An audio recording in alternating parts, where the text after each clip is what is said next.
खान पान से बच्चे का पोषण होता है।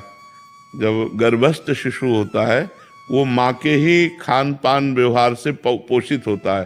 तो अगर आप व्रत रहेंगी तो उसको पोषण तत्व नहीं मिलेंगे। जो गर्भस्थ शिशु को है उसे पोषण तत्व ना मिलने के कारण उसमें बीमारियां आ सकती हैं, कमजोरी आ सकती है और अधिक पीड़ा उसको होगी, क्योंकि पोषण तत्व माँ से ही मिलते हैं। तो हमारी समस्त माताओं से प्रार्थना है कि जब गर्भ हो तो सबसे बड़ा व्रत आपका है उस गर्भस्थ शिशु का पोषण करके उसका जब जन्म दे दें और वो हमारे राष्ट्र के काम आवे, हमारे देश की सेवा करने लायक बने, तो ये बहुत बड़ा व्रत हो गया। तो उस समय हमें लगता है कि जैसे निर्जला व्रत है या इस तरह के व्रतों का अनुष्ठान न करें, क्योंकि वो गर्भस्थ शिशु का पोषण माँ के ही खान पान से होता है।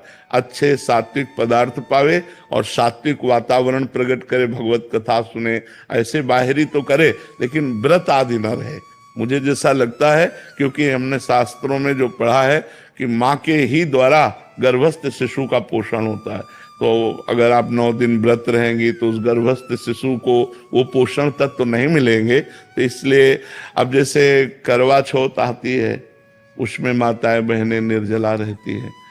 अब गर्भस्थ शिशु को यदि नहीं पोषण तत्व मिलेंगे तो व्याकुल हो जाएगा ना, परेशान हो जाएगा। वो प्रतिक्षण जो नाभि में नली होती है वो माँ के ही उस शारीरिक नसों से जुड़े होती है, जिससे पोषण तत्व उसे जाता रहता है। जिसे नाल कहते हैं ना, नाभि, नाभि से हाँ वो पोषण तत्व जाता रहे।